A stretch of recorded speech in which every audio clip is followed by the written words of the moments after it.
Sobat Vokasi, Sobat Vokasi, tahukah kamu salah satu aplikasi berbasis BIM yang bisa dijadikan pilihan tepat untuk menggambar pekerjaan arsitektur, struktur, dan MEP? Yap, kita bisa memilih Autodesk Revit.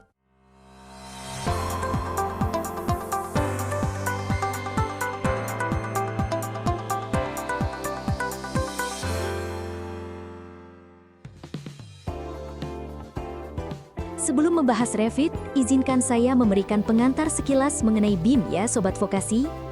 Building Information Modeling atau BIM adalah pendekatan untuk seluruh siklus bangunan, termasuk desain, konstruksi, dan manajemen fasilitas yang mendukung kemampuan untuk mengkoordinasikan, memperbaharui, dan berbagi data desain dengan anggota tim lintas disiplin. Salah satu perangkat lunak berbasis BIM yang populer adalah Autodesk Revit. Autodesk Revit memungkinkan untuk membuat model bangunan 3 dimensi lengkap yang memberikan banyak informasi. Perbedaan AutoCAD dan Revit adalah, AutoCAD proses menggambarnya menggunakan sistem Computer-Aided Design, sedangkan Revit menggunakan sistem Building Information Modeling. Perangkat lunak Autodesk Revit dianggap sebagai parametric building modeler. Parametrik artinya, elemen bangunan saling terhubung. Ketika satu elemen berubah, elemen terkait lainnya juga berubah.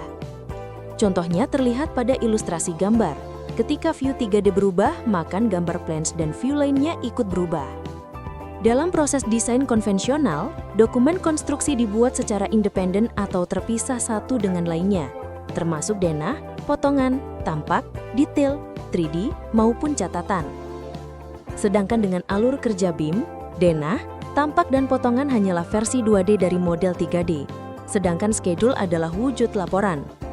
Bahkan dokumen konstruksi diperbaharui secara otomatis, sehingga semua terintegrasi satu dengan yang lainnya. Autodesk Revit memiliki sistem file, yang pertama revit-project.rvt, merupakan file yang berisi modal bangunan. Kedua, revit-family.rfa, file yang berisi komponen tertentu yang terbentuk dari geometri 3 dimensi yang akan dimasukkan dalam file .rvt.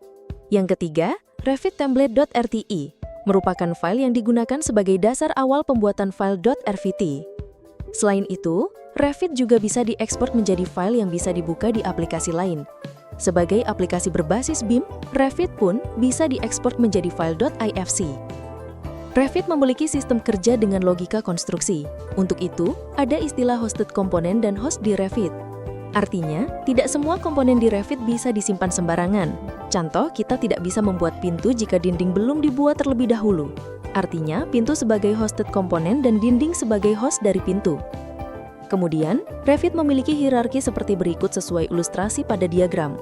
Yang paling atas terdapat kategori, yaitu daftar klasifikasi yang telah ditetapkan sebelumnya yang mencakup semua elemen dalam Revit. Kemudian, ada family yang terbagi menjadi dua, yaitu sistem dan komponen. Lalu type adalah variasi family yang disimpan dan diberi nama. Sedangkan instance adalah setiap masing-masing objek pada project Revit.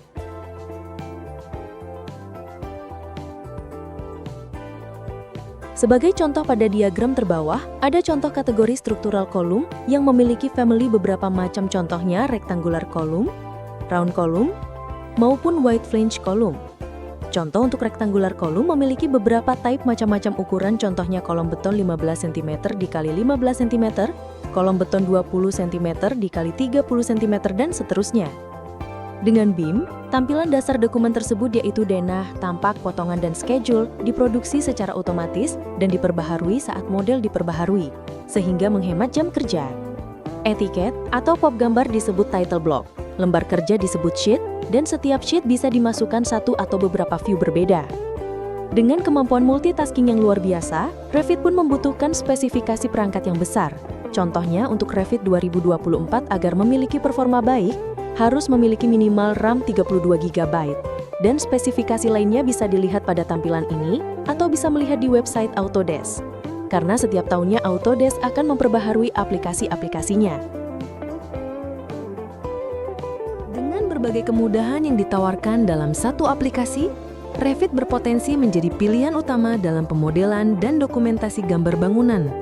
Oleh karena itu, pengetahuan tentang Revit sangat penting untuk dikuasai, baik oleh pelajar, pengajar, maupun para profesional di bidang jasa konstruksi digital. Terima kasih ya Sobat Vokasi sudah belajar bersama. Semoga video ini memberi pemahaman baru tentang BIM dan Revit. Sampai jumpa di video berikutnya. Salam vokasi.